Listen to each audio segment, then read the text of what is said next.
What's up, guys? Welcome back to another Clash with Neo video.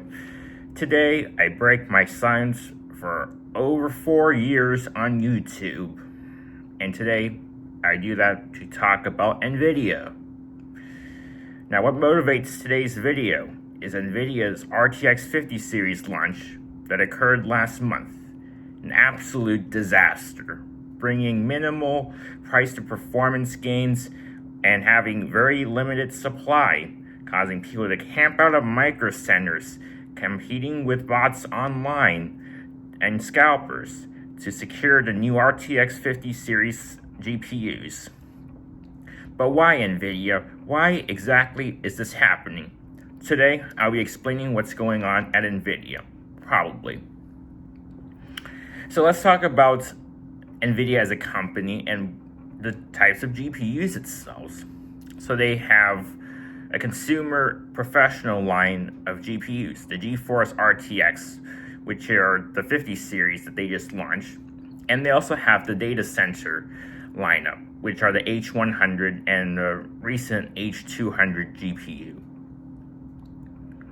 So those Nvidia H series GPUs for data center are often used for AI purposes, while the consumer versions of the GPUs, despite what Nvidia likes to think, is mostly used for gaming.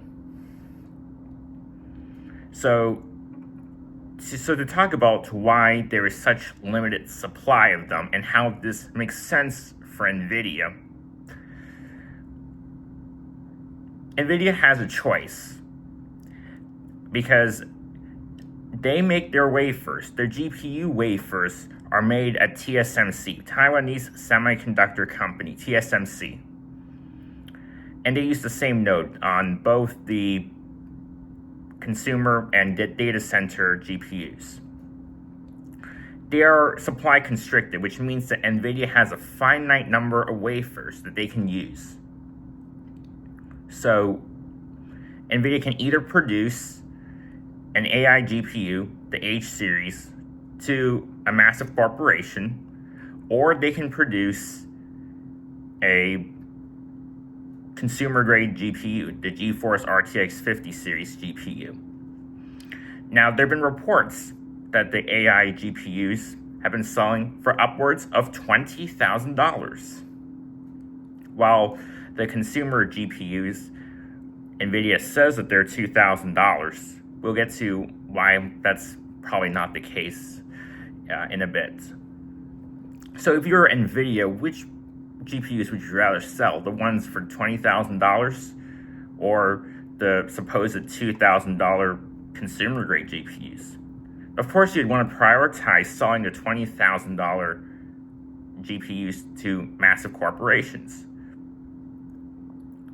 So that basically means that Nvidia's margins on the GPUs that you're trying to get are way lower than what they sell to massive corporations with their AI GPUs. This means that they're not your priority. So when it looks like there's very limited supply of these GPUs, that's because Nvidia doesn't really care too much. Well, they do a bit. They do a bit. But their main focus right now is on AI and on AI training hardware. And that's where they're making about 9 times the amount of money in revenue as they do from the gaming sector.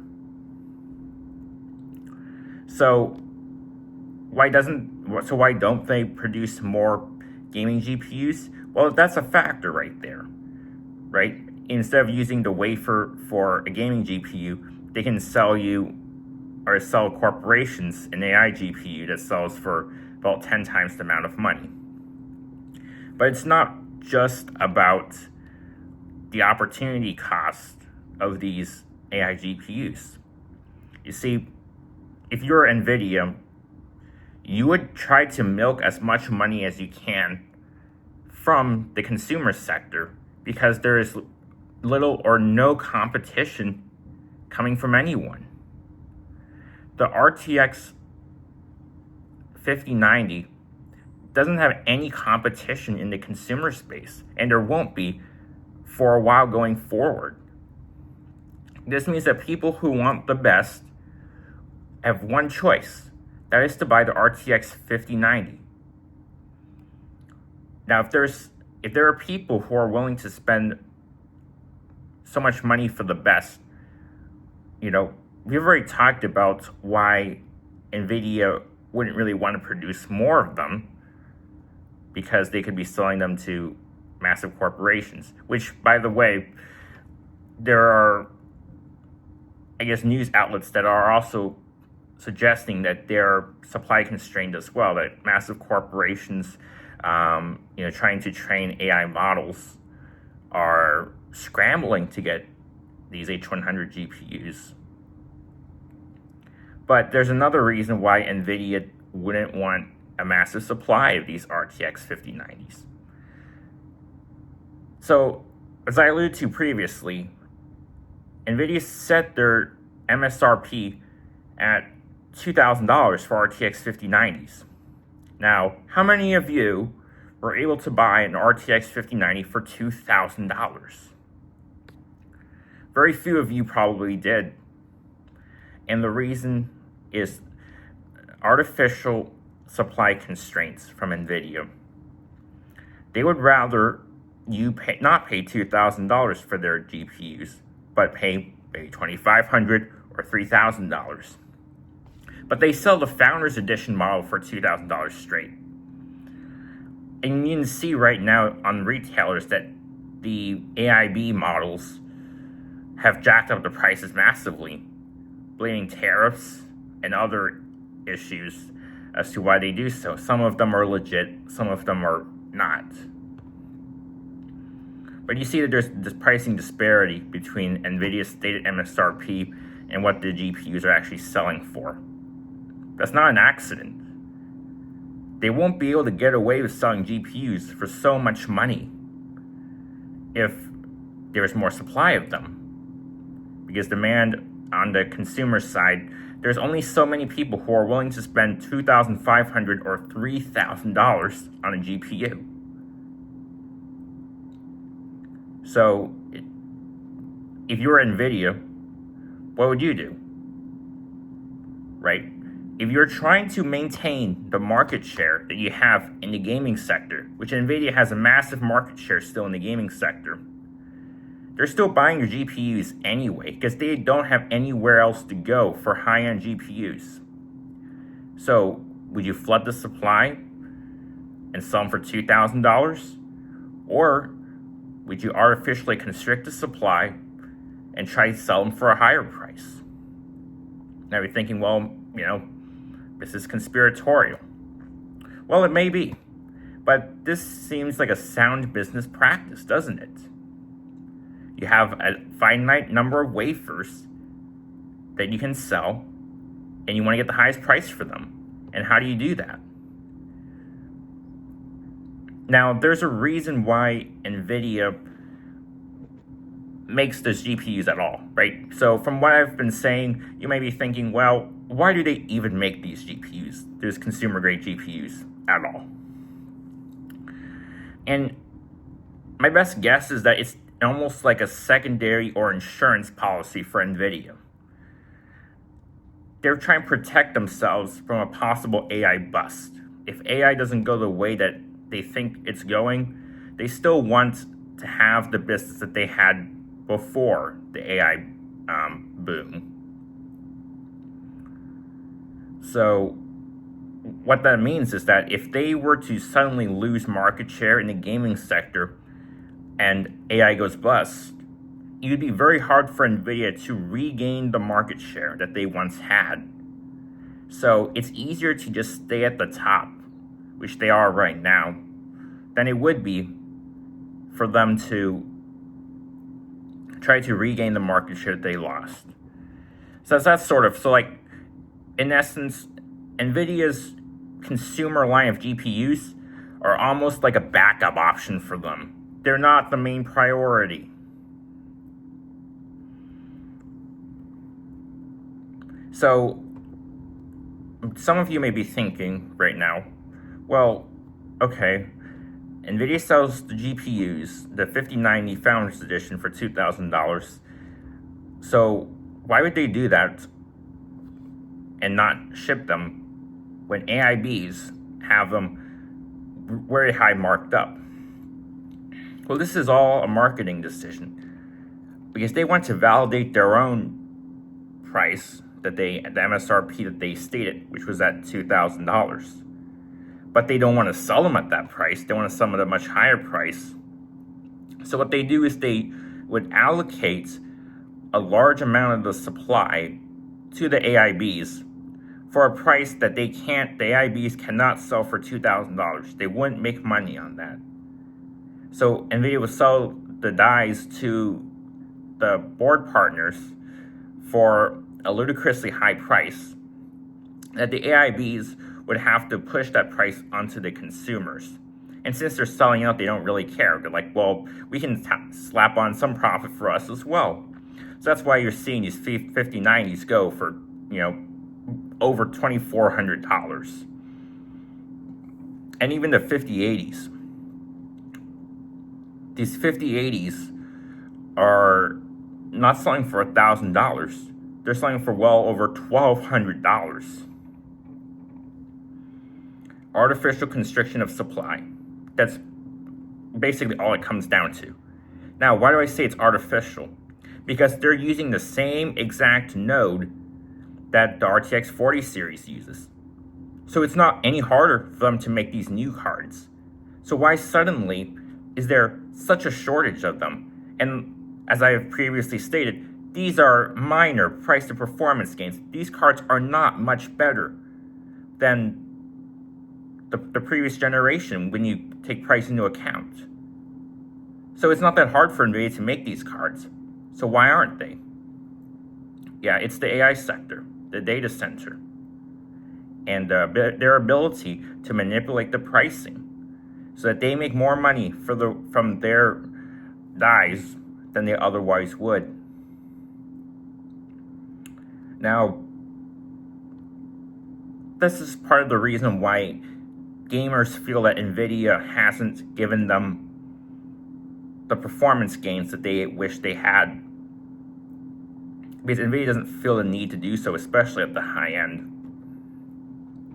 Now, the MSRPs on the 50 series GPUs, look, if they were selling them at the MSRP, I actually think that that's actually somewhat reasonable, and here's why.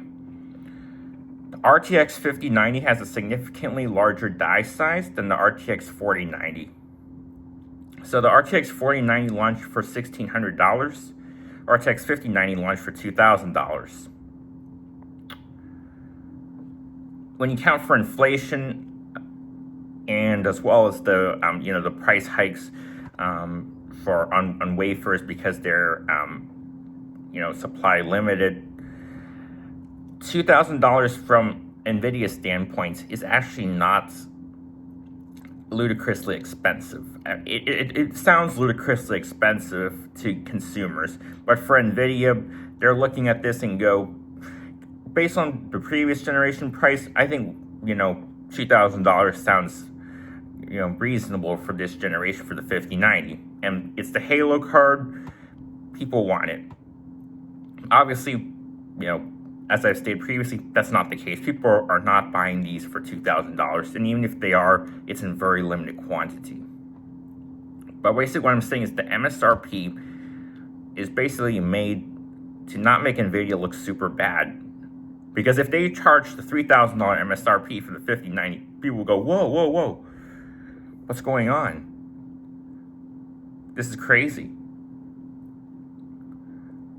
So they're doing all this behind the scenes to try to make it tries to make their blame less on them, at least from the consumer standpoint, when really it is all in Nvidia's control what cards they make. Now, for the 5080 and the 5070, the MSRP prices are actually also not totally ludicrous. I mean, they're not what gamers want. that gamers wanted better price to performance uplifts over the previous generation. But the RTX 5080 and the RTX 4080 have a similar die size, and the 4080 Super, which they launched midway through the previous cycle, sold at $1,000. So they made the 5080 $1,000 as well.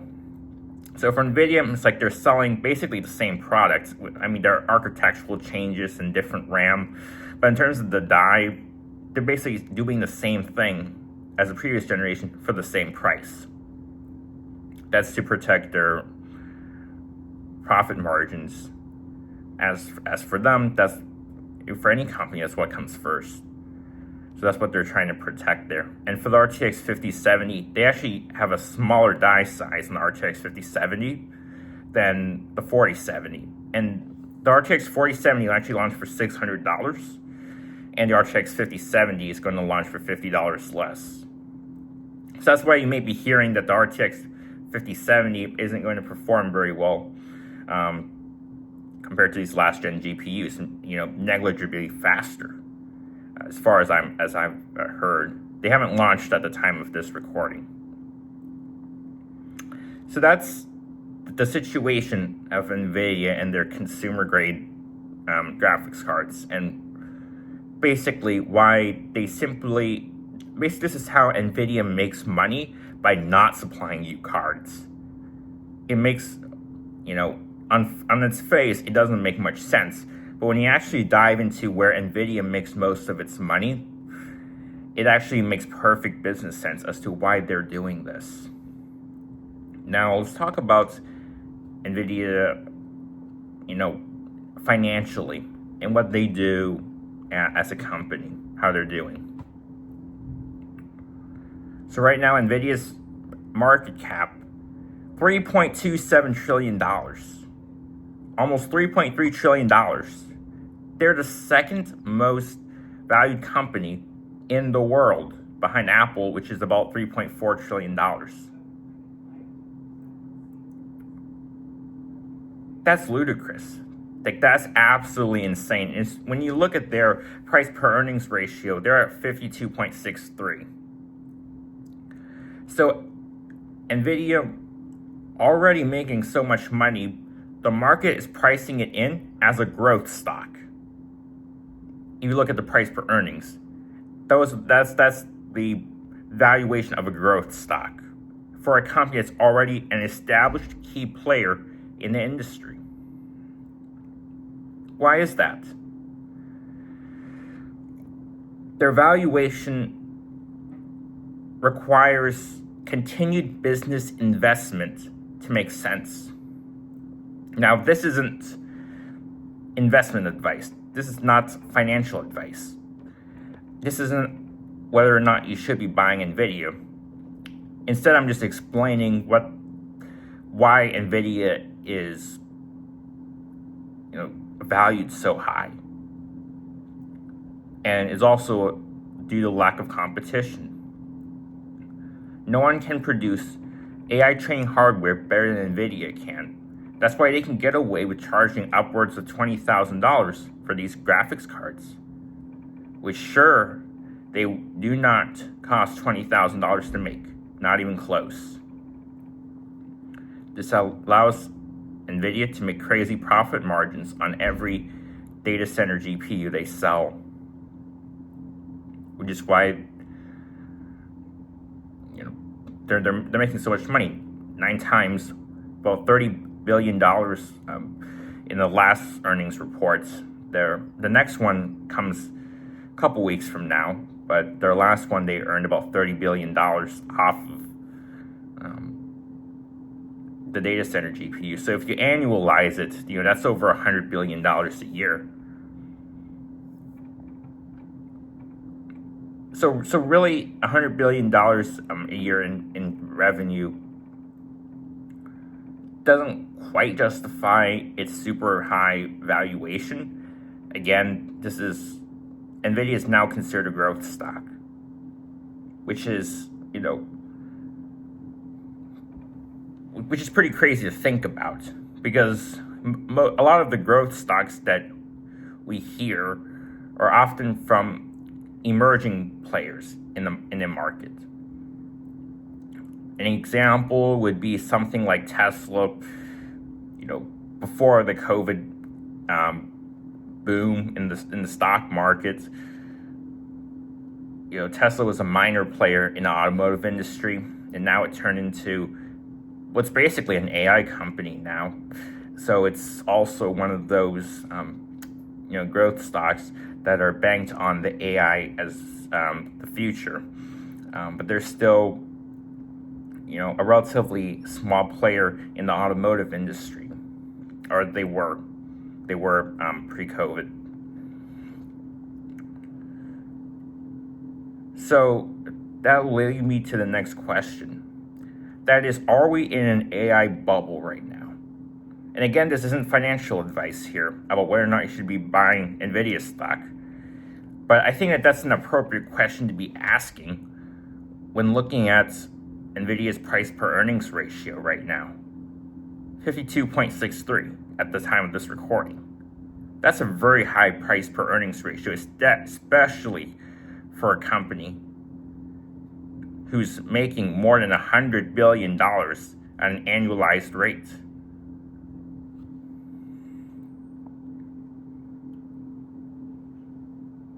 So, what gives?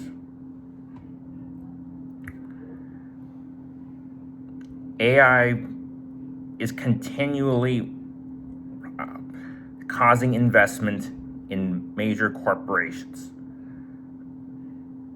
Elon Musk said in one of their earnings calls, they're trying to buy as many H100 GPUs as they can get their hands on. Investment is through the roof on these AI. But will it continue? See, the downside risks to Nvidia are macroeconomic uncertainty. Whether we talk about tariffs or we're talking about balance sheet recessions. Now, I think that because of their supply limitation, tariffs won't be a huge deal to Nvidia. Of course, Nvidia would prefer there to not be tariffs on them. But a balance sheet recession will absolutely tank Nvidia's stock. And that's a massive downside risk, because they rely on business investment. And what happens during a balance sheet recession? Business investment falls. That's what Nvidia relies on to sell their upwards of $20,000 GPUs. So really, the fundamentals of Nvidia stock are almost reliant on a few major corporations. So when they pull the plug, there goes their stock valuation. Now, is Nvidia going to die? No. They were alive pre-COVID, before the AI boom. The company will survive. But we're talking about the $3.27 trillion market valuation that Nvidia has right now, and whether or not that's sustainable, whether or not that's a fair value.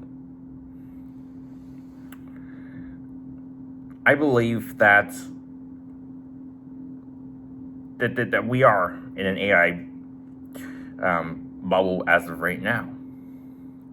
This is, we've had similar issues like during the dot-com bubble, and there's a dot-com bust where companies, lost a tremendous amount of value. It's just that macroeconomic uncertainty is essentially what will eventually pop this bubble. As like I said, it's business investment. When business investment falls, so do their growth prospects. So, this is what I have to say about Nvidia, and this is purely, my opinion. And if you would like to chime in on what you thought about this video, please leave it comment down below, and please like and subscribe. Thank you very much.